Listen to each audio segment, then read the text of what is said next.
The desert wind always sounded like whispering voices at night, but Emily Carter had lived in Nevada long enough to know that the desert only spoke when something was wrong. She had grown up in a small town outside Reno, a place where people vanished under the heat like mirages and secrets dried out before anyone dared to share them. Still, Emily loved Nevada. The rust-red mountains, the endless sand, the nights so quiet you could hear your heart beating. At 22, she lived alone in a small apartment above a shut-down mechanic's shop. Her shifts at the diner barely kept the lights on, but she had been saving every month, planning to leave Nevada, go to Los Angeles, and study film. She was determined to create stories, not live in someone else's. But she had no idea that her own story would soon turn into a nightmare so twisted that not even the strongest imagination could have crafted it. The evening it began, she worked the late shift. Neon lights flickered outside as trucks rolled through town on their way to somewhere better. Emily wiped the counters, humming softly, her ponytail swaying. Hank, her manager, had left early, muttering something about overdue bills and family trouble. The diner was empty, just silence, humming refrigerators, and the buzzing fluorescent lights overhead. She stepped outside to take the trash out behind the building. The alley was dark. Her shoes crunched gravel. She paused, sensing something. Perhaps the wind again? Perhaps instinct. She looked over her shoulder. No one. Only shadows. Then she felt the arm around her throat. Before she could scream, the pressure tightened.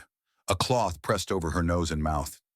Chemical fumes hit her, sharp and sickening. She clawed at the hand, at the arm holding her, at the cloth, but her strength faded. Her knees buckled. The world blurred. The last thing she saw was a pair of eyes, cold, empty brown eyes, staring at her without emotion. Then darkness swallowed her. Emily awoke to vibration, engine vibration, beneath her body. Something metal rattling. She was on her side. Her wrists burned, her legs were numb. She tried to move, but ropes scraped her skin. Panic surged through her, but her mind felt slow, poisoned by whatever chemical she had inhaled. It smelled like gasoline and sweat. She forced her eyes open. She was in the back of a van. Her wrists were bound in front of her, zip-tied so tight they cut into her skin. Her ankles were tied too. A strip of duct tape sealed her mouth. She tried to scream. The sound died in her throat. 3 men sat in the front seats, one driving, 2 murmuring in another language she didn't recognize. Her heart thundered. Where are they taking me? She struggled, twisting her wrists until blood smeared the plastic ties. But the van didn't slow. No one looked back. It drove deeper into the vastness of Nevada, headlights carving through endless night. Minutes blurred into hours. At some point, she drifted in and out of consciousness. The van stopped. The men spoke louder, agitated. One opened the back doors, grabbed her by the ankles, and dragged her out like she was cargo. Sand crunched beneath her. Cold night air hit her face. They forced her upright against a crate and cut the ties on her ankles, but not the ones on her wrists. A small plane waited on a makeshift airstrip, just dirt in a single rusted hangar. The men lifted her like she weighed nothing and hauled her toward the aircraft. She kicked, twisting violently, but one of them punched her in the stomach. Air burst from her lungs. She folded, gasping. And then she heard it. "We leave now," one of the men said in English, his accent thick. Emily froze. Her breath turned to ice in her chest. They spoke English. They knew exactly what they were doing. The roar of the plane's engine drowned everything. She was carried inside and strapped to the floor with metal restraints. The hatch closed. The engines grew louder. She screamed behind the tape until her throat burned, but the plane only climbed higher into darkness, carrying her away from Nevada, away from everything she knew. She didn't know where she was going, but she felt it in her bones. She would never see home again. Time lost meaning in the air. Hours, maybe 12, maybe 18. She couldn't tell. She drifted in and out of sleep, her body aching from the metal floor, her wrists swollen and raw. At some point she vomited, and the men ignored her. When the plane finally landed, the heat hit her like a wall when the hatch opened. Dry heat, unforgiving, blinding sun. It wasn't Nevada. The men dragged her out. The runway was surrounded by desert, but not the familiar kind. The sand was pale, almost white. The air shimmered. The heat was unbearable. She saw military vehicles in the distance, stone buildings, and a flag she didn't recognize. Emily realized the truth with sickening clarity. She was in the Middle East. Her legs trembled. Her body went cold despite the heat. She tried to protest through the tape as they forced her into an SUV. The vehicle drove for hours across endless desert highways, passing through checkpoints with armed guards who didn't even glance at her. They all knew. She was cargo, disposable, replaceable. When the vehicle finally stopped, she was dragged inside a mansion surrounded by tall stone walls, ornate columns, carved doors, cool air wafted from within. Inside, a man in a white dish dasha waited, holding a small silver cane. His smile was sharp, unnatural. "Welcome," he said calmly, as though greeting a guest. "You will learn to obey." Emily trembled violently. Tears blurred her vision. The man approached her, tilted her chin up with his cane, and studied her face like a piece of merchandise. "Yes," he murmured. "She will bring a high price. Clean her." The men nodded, seized her again, and dragged her away as she screamed into the tape. They stripped her, hosed her down, cut her long hair, and locked her in a room with no windows and a small barred door. She curled into a corner, shaking. Hours passed. Days. The routine became horror. Forced grooming, forced obedience classes, threats, punishments, and the constant reminder that escape was impossible. The girls around her whispered their stories whenever the guards weren't watching. They came from everywhere: France, Kenya, Brazil, India, Canada. Some had been there for months, some for years. Some disappeared and never returned. Emily listened, silent, her heart withering each day, until the night the owner, Khalid, chose her. She was led to a lavish room with marble floors and gold-plated furniture. She couldn't stop crying. She begged, she pleaded, but no one heard her. Khalid's brutality left her broken, bleeding, and numb. She lay on the cold floor afterward, unable to move, her body shaking uncontrollably. That night something inside her snapped, or died, or changed. A part of her left her body entirely. Her spirit shivered in the corner of the room, watching her broken shell on the floor. She felt weightless, cold, empty. And that was when she heard the first voice, a whisper, a woman's whisper. "You will rise." Emily froze. Her spirit turned, though she had no form. Shadows swirled around her, forming faint silhouettes. Women, dozens of them. Their outlines flickered like candle flames. "You are not alone," one whispered. "Your suffering will not end here," murmured another, "but neither will theirs." A third voice, harsher, older, hissed softly. "They have taken many, but you can take everything from them." Emily didn't understand. She didn't breathe. She was no longer inside her own body, yet she felt herself suffocating. "Who are you?" she whispered, though she no longer had vocal cords. "We are what remains of them," the oldest voice said. "The ones who died here, the ones who were never found, the ones who still scream beneath the floors." Emily trembled. "Why me?" she whispered. "Because your story is not finished," the shadows said as one. "Because rage can give life to the dead. Because your heart has not stopped beating, but your soul is already free. You are neither alive nor dead." Emily's eyes, her physical body's eyes, opened slowly on the ground. She felt herself rush back into her body, a violent pull. The shadows faded. For the first time, she felt something new, something stronger than fear. Hate. Cold, unrelenting hate. She whispered to herself, voice hoarse, "I will kill them." The room felt colder. Somewhere in the mansion, a light flickered, and the voices whispered in unison, "Yes." The transformation began quietly. Emily pretended to obey. She kept her head down, followed commands, ate when ordered, slept when allowed. But inside she grew sharper, darker, stronger. Her body still hurt, but the pain no longer controlled her. She had a goal now, a burning purpose. Every night the shadows returned, whispering secrets of the mansion, hidden doors, weaknesses, sins committed by the men who ran the operation. The girls who had died there were bound to the place, their souls trapped by violence and unfinished suffering. They fed her anger. They sharpened her instincts. They awakened something in her, something that wasn't entirely human anymore. A month later, fate opened its first door. A guard named Samir entered her room one night with a grin. Emily didn't move. She sat on the floor, head bowed. He grabbed her by the arm. "Come," he ordered. "Khalid wants you." Emily rose calmly. When he grabbed her wrist, she tilted her head slightly. Her eyes were wide, calm, almost empty. "Let go," she whispered. He laughed. "You don't give orders." She turned her head toward him slowly, too slowly. Her neck cracked faintly. Her eyes were darker than before, hollow as though something inside her was watching through them. "I wasn't talking to you," she murmured. The lights flickered. Samir frowned. "What?" A shadow rose behind him. A shape, tall and distorted, with jagged edges like torn cloth. Before Samir turned fully, the shadow plunged into him. He stiffened.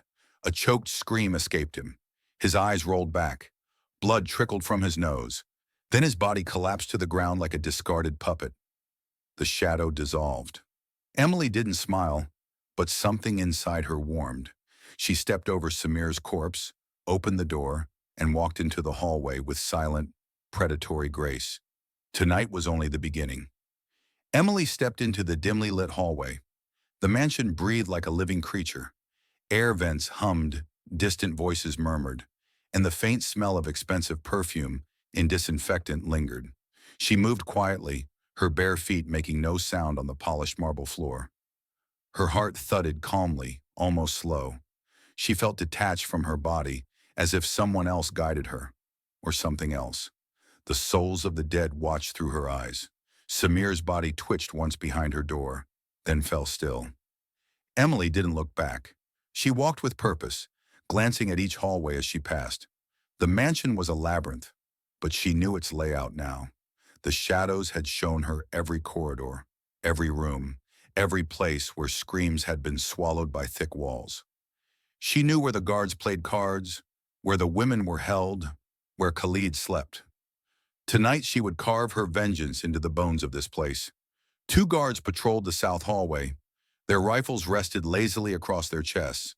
They talked in low voices about money, girls, things that turned Emily's stomach. She approached quietly, staying close to the wall. The shadows whispered, "Now!" The lights flickered once, just enough to distract the guards. When they turned their heads, Emily moved. Not quickly, but with a strange fluidity, a smooth, inhuman grace. She reached the first guard before he registered the movement. Her hand closed over his mouth. Her other hand struck the side of his neck at a precise angle, crushing his windpipe. His eyes widened, terror flooding them. He tried to breathe, mouth gaping like a dying fish, but no air came. He collapsed silently. The second guard spun, raising his rifle. Emily stood perfectly still. He hesitated. A flicker of confusion crossed his face. Maybe it was her expression. Calm, emotionless, wrong. Maybe it was the air itself, which had grown colder around her. "Don't move!" he barked in English, voice shaking. She tilted her head slightly. The lights flickered again. A shadow peeled itself from the wall behind him, rising like thick smoke. It formed a vague shape, a woman with broken limbs, wrists bent unnaturally. Her jaw hung as though shattered. The guard whirled around. He saw her. He screamed. The shadow woman lunged, her limbs stretching unnaturally. Her fingers slipped through the guard's chest, emerging through his back. His scream cut off abruptly. Blood poured from his mouth as the shadow withdrew. His body collapsed face first. Emily watched without flinching. The shadow woman turned toward her, expression unreadable, then dissolved into dark mist and retreated into the corners of the ceiling. Emily whispered, "Thank you."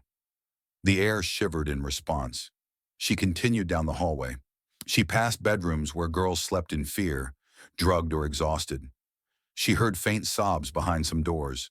Memories of her own helpless nights tightened her chest, but she didn't stop. Not yet. She needed the head. The operation had many guards and enforcers, but Khalid was the one who commanded them. And behind Khalid were his financiers, the clients, the traffickers who kept the pipeline alive. Emily would not rest until every one of them felt the same terror she had endured. First Khalid, then the others. The mansion's main staircase loomed ahead. Two guards stood at the top, rifles ready. Emily crouched, waiting for the shadows. But this time, the shadows stayed silent. Emily understood. These two were hers. She ascended halfway up the staircase, each step slow and deliberate. The guards saw her instantly. Both raised their rifles. "Stop!" one yelled. "Don't move!" Emily didn't stop. She walked toward them, eyes dead, expression blank. They hesitated. Something in her demeanor unnerved them, something not human. "Shoot her!" the second guard shouted, panic rising. He fired. The bullet struck Emily's left shoulder. She felt the impact, but only distantly, like pressure underwater. No scream, no flinch. The guard's eyes widened in horror. "Again!" the first guard yelled. They fired several more rounds. Two bullets hit her abdomen. Another grazed her cheek. Blood seeped, but Emily remained upright, steady, walking. Her voice was soft, almost a whisper. "You can't kill what's already dead." The lights went out. Total darkness consumed the staircase. The guards fired blindly. Muzzles flashed, illuminating glimpses of Emily moving with unnatural speed. When the lights flickered back on, one guard was gone. The other's rifle was gone too. He looked around frantically, chest heaving. "Where?" Emily appeared behind him, her hand wrapped around his jaw. She lifted him off the ground with inhuman strength. His legs kicked wildly. His fingers clawed at her wrist. She squeezed. Bone cracked. His jaw dislocated. He gurgled helplessly. Emily pulled his head sharply to the right. A snap echoed through the stairwell. His body dropped. Emily continued upward. Her blood dripped from her shoulder, but her wounds did not slow her. The shadows whispered through her veins. She felt invincible. She felt possessed. She felt righteous. Khalid's bedroom was at the end of the top corridor. Two large wooden doors carved with gold patterns. She approached them, placing her hand on the handle. A whisper, soft and trembling, came from behind her. "But please, don't leave us." Emily turned. A girl, maybe 17, peered from a half-open door. Dark circles around her eyes. Thin, terrified. Emily stared at her. Something inside Emily, something human, shifted. "You'll be free soon," Emily said softly. The girl shook her head rapidly. "They'll kill us, all of us. They'll hide us.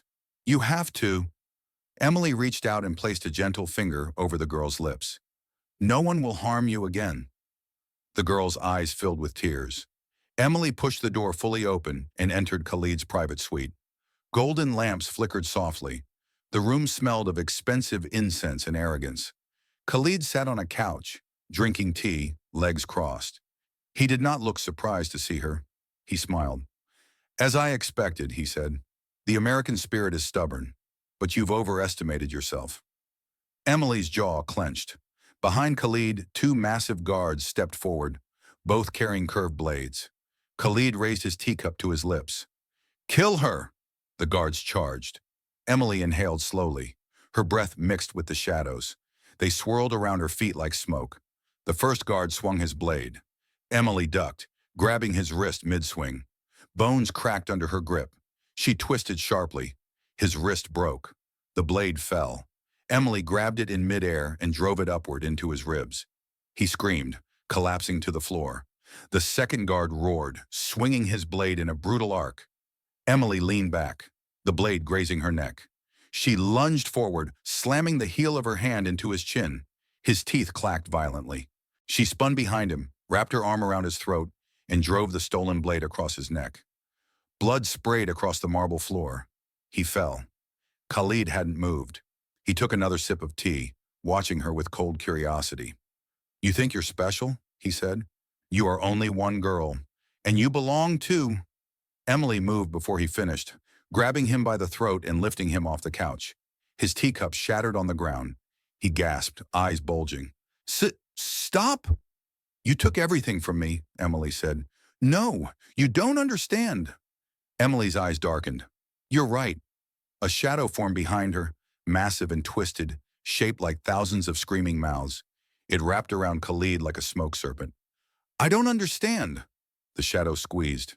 Khalid's ribs snapped one by one. His screams were muffled by the dark tendrils covering his face. His eyes rolled back as blood poured from his nose, ears, and mouth. With a final sickening crunch, his chest collapsed inward. The shadow dropped his body like rotten fruit. Emily exhaled slowly. The room fell silent.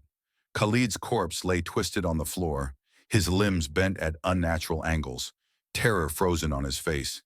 Emily stared at him without emotion, but the shadows whispered. One down. Many remain. Emily stepped over his corpse and opened the double doors that led to the courtyard. Outside, gunshots and shouts echoed. The mansion had awakened. The entire compound knew. Emily descended the marble steps like a specter, her wounds barely bleeding, her steps steady and unhurried. The moon glowed behind clouds, casting a dim silver light over the stone walls. She whispered, "Let the hunt begin." The shadows spread across the compound like oil. Tonight she would become their nightmare. Tonight the dead would feast. Gunshots cracked through the courtyard as Emily emerged from the mansion. The air smelled of gunpowder, sweat, and desert sand. Guards shouted orders in panic, scattering across the compound like insects exposed to flame.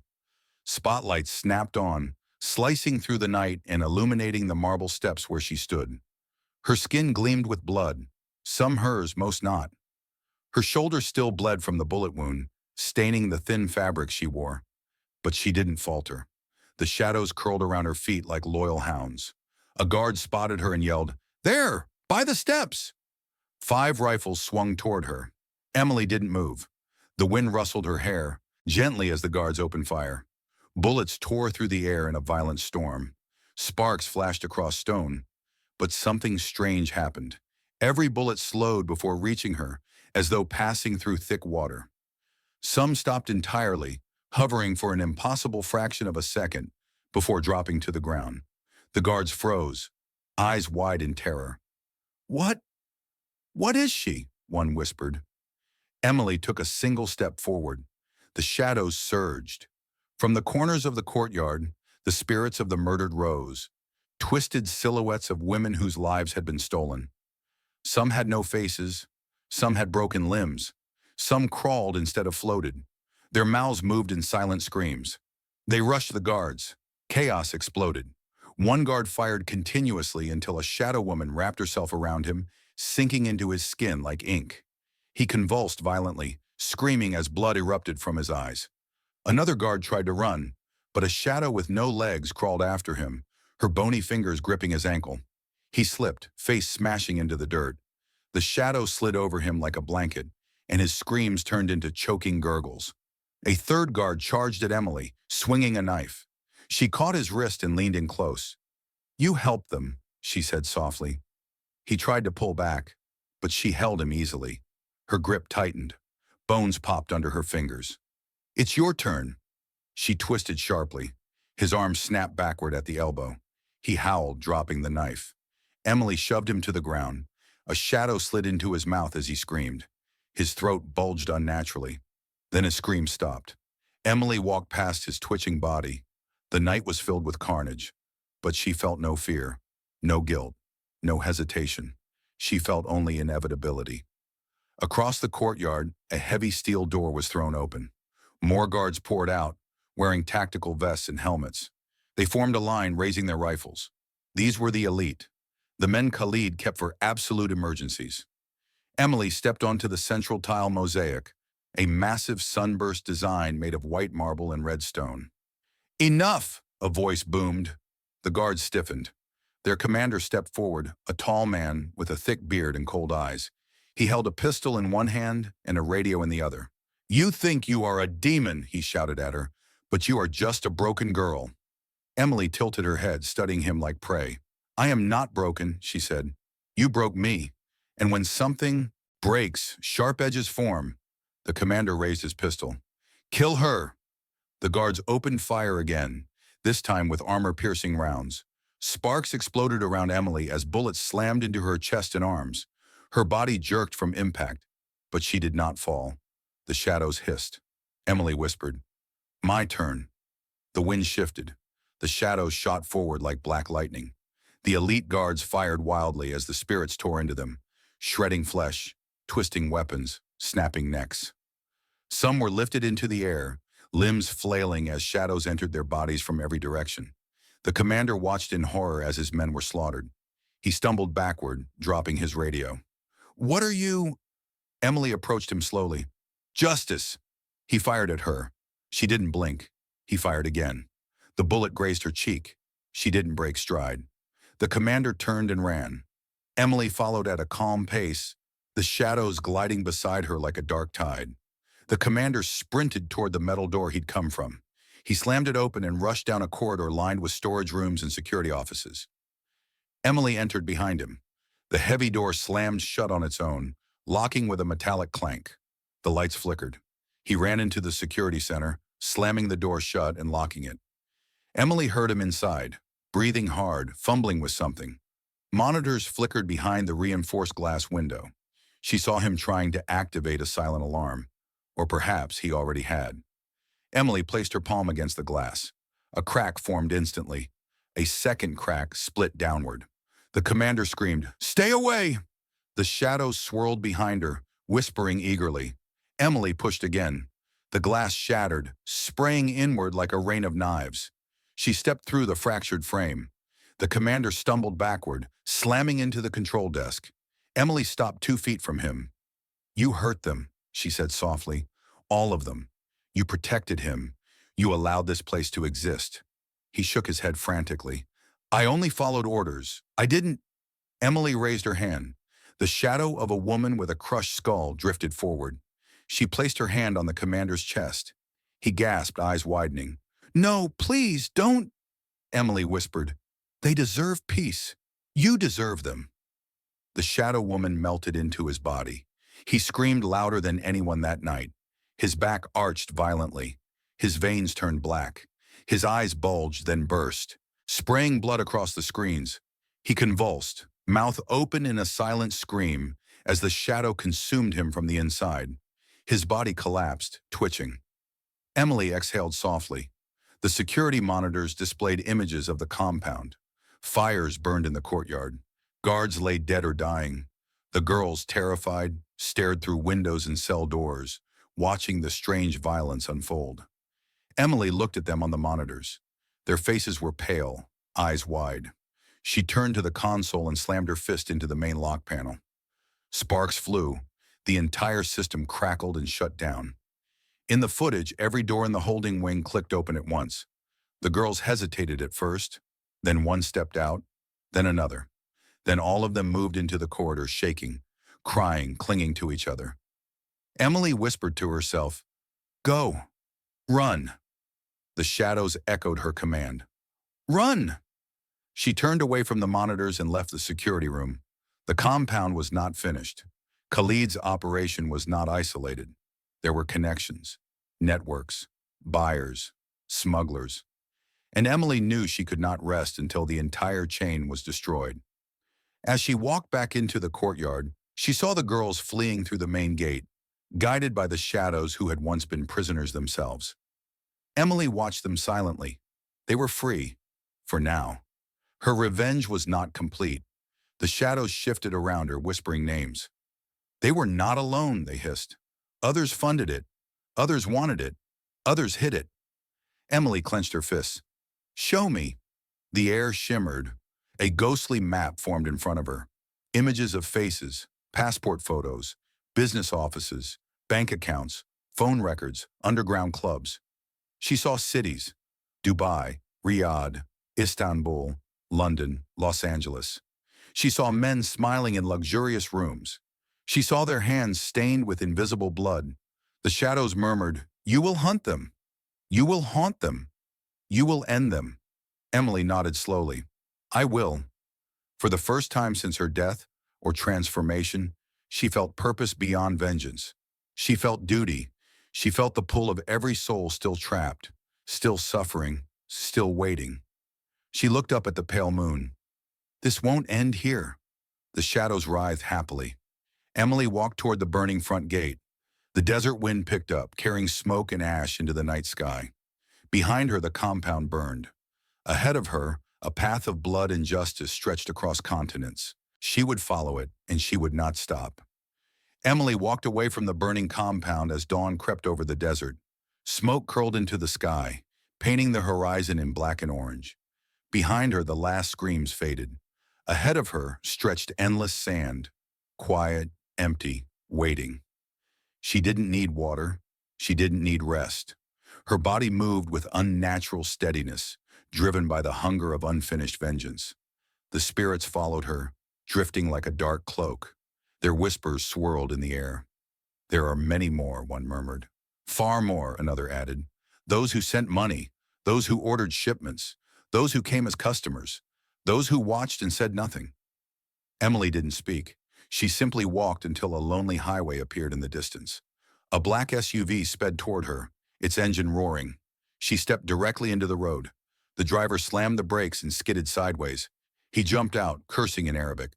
When he saw her arms covered in dried blood, her blank stare, and the shadows curling behind her, his anger dissolved into fear.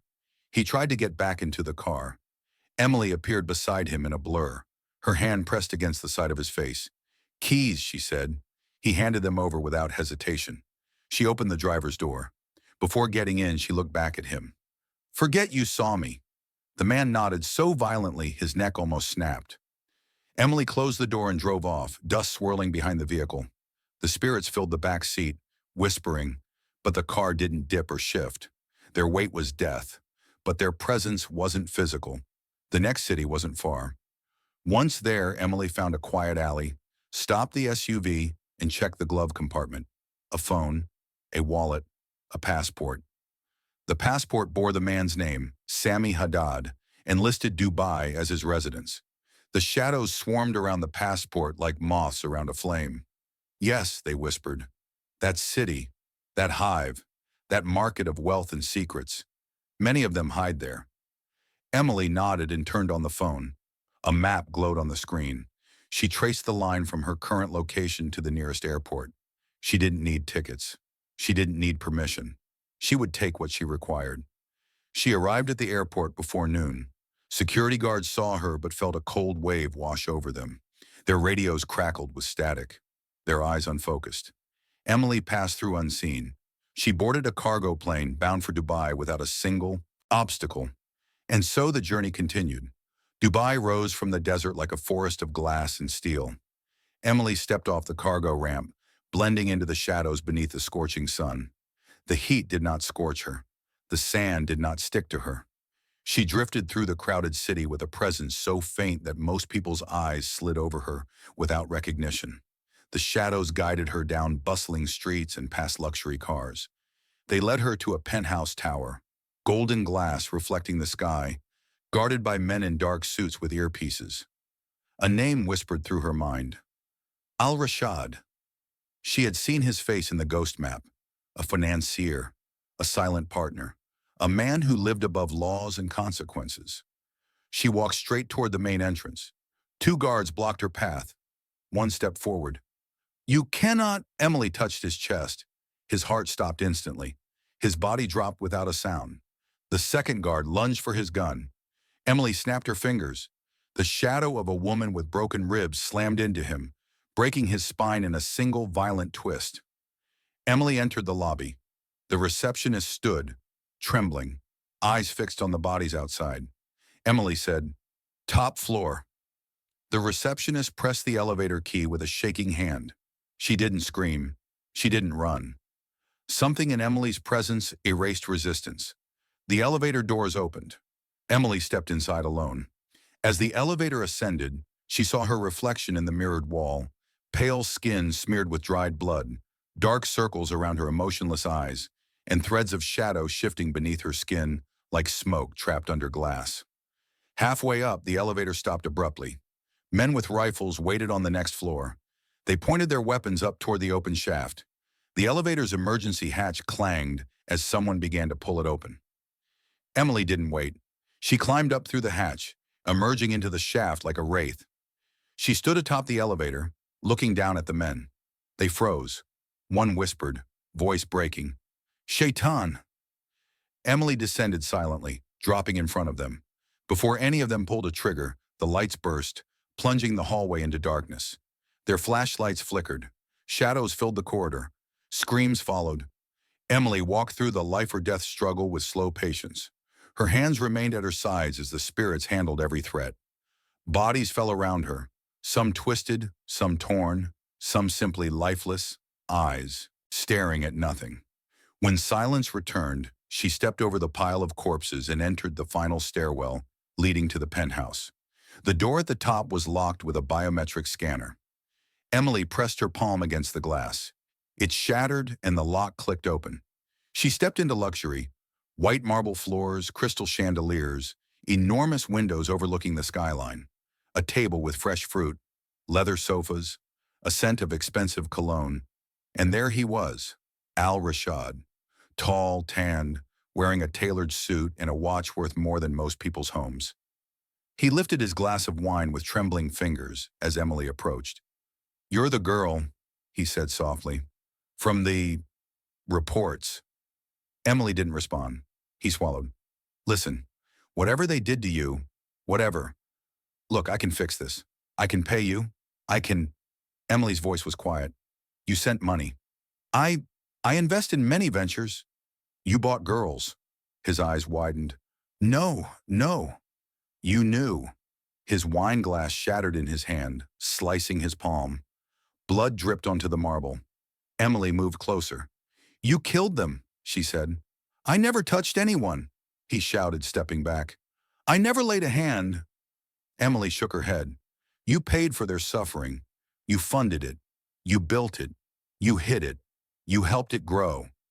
He backed into a pillar, nowhere to run. He reached into his jacket. A gun. He raised it with shaking hands. "Stay back!" Emily didn't. He fired. The bullet buried itself in her ribs. She barely felt it. The shadows thickened around her, like smoke reacting to flame. Al-Rashad's face lost all color. Emily placed her hand on his chest. Her fingers dug into his flesh without resistance. His scream echoed through the penthouse. The shadows surged through him, every one of them, every soul that had died under his financial shadow. They entered him. His body convulsed violently. His spine arched. His eyes rolled into the back of his head as blood poured from his ears. Emily whispered, "They remember." His mouth opened in a silent scream as the shadows tore him apart from within. His body hit the ground in a crumpled heap. The penthouse fell silent. The shadows drifted back, calmer now, some fading like satisfied phantoms. Emily looked out the window. More names whispered through her mind. More cities, more men, more hidden rooms, more networks. She left the penthouse without looking back. Months passed. Emily moved from city to city like a phantom. Istanbul,